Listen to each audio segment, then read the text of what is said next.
आप सबको मेरा नमस्कार। अभी थोड़ी देर पहले मीडिया से मुझे पता चला कि इन लोगों ने मनीष सिसोदिया जी के खिलाफ़ कोई केस भेजा है सीबीआई को, और बहुत जल्दी कुछ दिनों के अंदर सीबीआई मनीष जी को गिरफ़्तार करने वाली है। मैंने तो आपको 3-4 महीने पहले ही बता दिया था। इनके लोगों ने हमें बताया था कि मनीष जी को ये गिरफ़्तार करने वाले हैं, जल्दी गिरफ़्तार करने वाले हैं। 3-4 महीने पहले बताया था। मैंने प्रेस कॉन्फ्रेंस करके, उसके बाद अपने कई भाषणों में, असेंबली में मैंने कहा था कि ये मनीष को गिरफ़्तार करने वाले हैं। तो 3-4 महीने पहले जब इनके लोगों ने मुझे बताया कि मनीष जी को गिरफ़्तार करने वाले हैं, मैंने कहा मनीष ने क्या कर दिया, क्या केस है? तो उन्होंने बताया अभी कोई केस नहीं है, कुछ मिला नहीं है, ढूंढ रहे हैं, कुछ बना रहे हैं। तो अब हमारे देश के अंदर एक नया सिस्टम लागू किया गया है। पहले ये तय किया जाता है कि किस आदमी को जेल भेजना है, और फिर उसके खिलाफ एक मनगढ़ंत झूठा केस बनाया जाता है और उसे ज़बरदस्ती जेल भेजा जाता है। एक नया सिस्टम हमारे देश के अंदर अब लागू हुआ है। मीडिया से अभी तक जो मुझे पता चला है कि जो ये आरोप प्रत्यारोप लगाए जा रहे हैं, मैंने सारा अभी चेक कराया। पूरा का पूरा केस बिल्कुल झूठा है, बिल्कुल झूठा है। उसमें रत्ती भर की भी सच्चाई नहीं है। मैं मनीष सिसोदिया को 22 साल से जानता हूँ। सन 2000 में पहली बार मिला था मनीष जी से। एक बेहद कट्टर ईमानदार आदमी है, कट्टर देशभक्त आदमी है। हमारे देश में पिछले 75 साल में सरकारी स्कूलों का बेड़ा गर्क कर दिया था इन सारी सरकारों ने मिलकर, इन सारी पार्टियों ने मिलकर। बहुत बुरा हाल कर दिया था इन लोगों ने। करोड़ों करोड़ों बच्चे, गरीबों के बच्चे जो इन सरकारी स्कूलों में पढ़ते थे, उनका भविष्य अंधकार में था। कोई उम्मीद नहीं थी। गरीब का बच्चा गरीब बनेगा, अमीर का बच्चा अमीर बनेगा। गरीब का बच्चा मजदूरी करेगा, रिक्शा चलाएगा। अमीरों के बच्चे अमीर बनेंगे। ये एक सिस्टम पूरे देश के अंदर लागू हो गया था। पहली बार आम आदमी पार्टी की जब सरकार बनी दिल्ली के अंदर, मनीष सिसोदिया जी एजुकेशन मिनिस्टर बने। दिल्ली के अंदर भी सरकारी स्कूलों का बहुत बुरा हाल था। दिल्ली के अंदर मनीष सिसोदिया ने रात दिन मेहनत करके दिल्ली के सरकारी स्कूलों को शानदार बनाया। ऐसा बनाया कि अब अमीर लोग भी अपने बच्चों को सरकारी स्कूल में भर्ती करा रहे हैं। अमीरों के और गरीबों के बच्चों को एक जैसी शिक्षा मिल रही है। दिल्ली के सरकारी स्कूलों के अंदर एक ही डेस्क पे एक जज का, एक अफसर का और एक रिक्शे वाला का बच्चा बैठ के एक ही डेस्क पे बैठ के पढ़ते हैं। मनीष सिसोदिया ने केवल दिल्ली के स्कूल ठीक नहीं किए, देश के करोड़ों करोड़ों बच्चों को एक उम्मीद दी है कि सरकारी स्कूल भी ठीक हो सकते हैं, गरीबों के बच्चों का भविष्य भी अच्छा हो सकता है।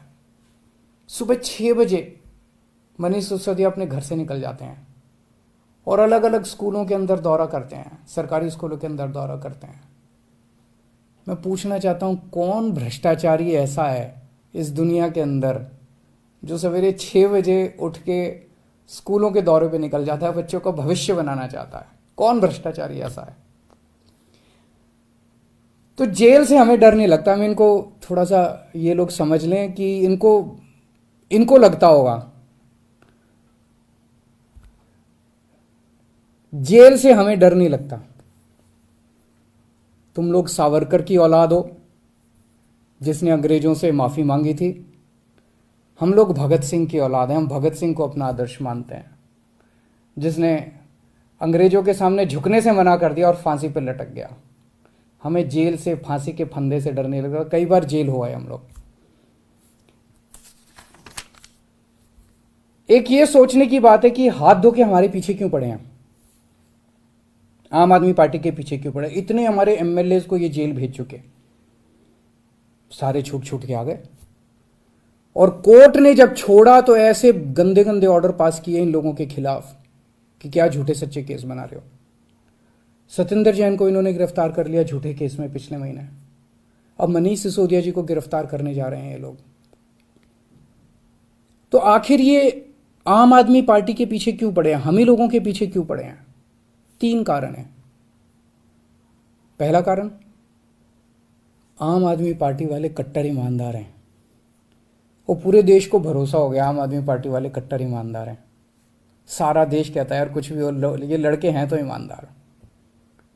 ये लोग झूठे केस बना बना के हमारे ऊपर कीचड़ फेंकना चाहते हैं। ये दिखाना चाहते हैं दुनिया को कि देखो ये भी हमारे जैसे ही हैं, जैसे हम भ्रष्ट हैं ये भी वैसे ही हैं, ये भी भ्रष्टाचारी हैं। पर दुनिया इनके यकीन नहीं कर रही। दुनिया खुद ही कह रही है कि झूठे केस लगा रहे हैं। तो जो मर्जी कर लो, सच सच होता है, झूठ झूठ होता है। जितना मर्जी कीचड़ तुम फेंक लो, कीचड़ चिपक नहीं रहा हमारे ऊपर। पाक साफ है हम लोग, सच्चाई के रास्ते पे चलते हैं, भगवान हमारे साथ है।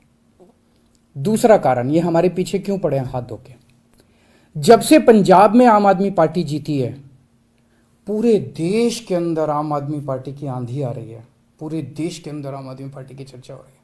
पूरे देश में आम आदमी पार्टी फैल रही है। ये उसे रोकना चाहते हैं। ये नहीं चाहते कि आम आदमी पार्टी पूरे देश के अंदर इनकी टक्कर में खड़ी हो। पर मैं इन्हें कहना चाहता हूं, तुम जो मर्जी कर लो, आम आदमी पार्टी को पूरे देश में फैलने से कोई नहीं रोक सकता। आम आदमी पार्टी पूरे देश के लोगों की उम्मीद बन चुकी है। देश के अंदर हर आदमी चाहता है मेरे बच्चे को अच्छी शिक्षा मिले। देश के अंदर हर आदमी चाहता है मेरे परिवार को अच्छा इलाज मिले। देश के अंदर हर आदमी चाहता है मैं 24 घंटे बिजली मिले, अच्छी सड़कें मिले, अच्छा पानी मिले, अच्छी बिजली मिले, फ्री बिजली मिले। सब लोग अच्छी सुविधाएं चाहते हैं। हर आदमी चाहता है देश के अंदर भ्रष्टाचार खत्म हो। हर आदमी चाहता है मेरा देश दुनिया का नंबर 1 देश बने। अब आम आदमी पार्टी से ही उम्मीद है पूरे देश के लोगों को, उसको फैलने से कोई नहीं रोक सकता। एक अंग्रेजी में कहावत है, no one can stop the idea whose time has come. Aam Aadmi Party's time has come, India's time has come. भारत का समय आ चुका, अब कोई नहीं रोक सकता।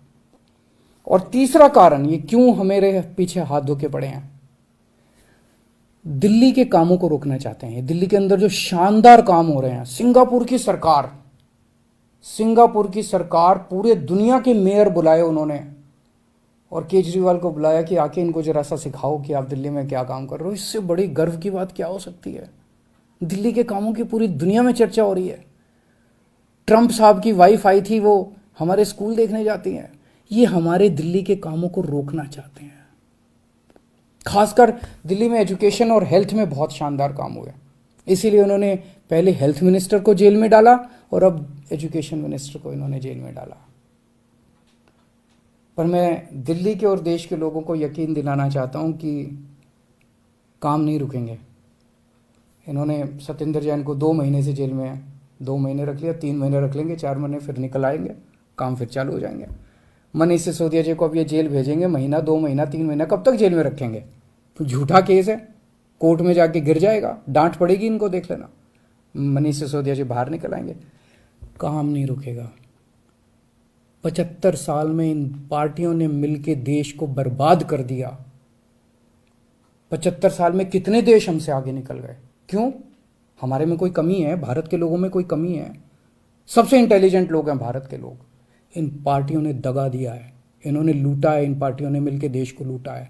ये अपनी लूट जारी रखना चाहते हैं, लेकिन अब देश खड़ा हो रहा है। दिल्ली से जो ये चिंगारी निकली है, ये पूरे देश में फैलेगी और इसे कोई नहीं रोक सकता। बिकॉज इट्स टाइम हैज कम। अब देश खड़ा हो रहा है, देश जाग रहा है। देश ने देख लिया कि हो तो सकता था यार, अगर दिल्ली में हो सकता तो 75 साल में क्यों नहीं हुआ, बाकी देश में क्यों नहीं हुआ। इन पार्टियों ने मिलकर देश को जानबूझ के गरीब रखा, इन पार्टियों ने मिलकर देश को जानबूझ के अनपढ़ रखा। अब नहीं होगा। अब मेरा देश दुनिया का नंबर 1 देश बन के रहेगा। तुम जितने मनीष सिसोदिया को जेल में डाल लो, जितने सत्येंद्र जैन को, अरविंद केजरीवाल को भी डाल लो, सूली पे चढ़ा दो। खूब अरविंद केजरीवाल निकलेंगे, खूब मनीष सिसोदिया निकलेंगे। अब तो देश आगे बढ़ेगा। नमस्कार।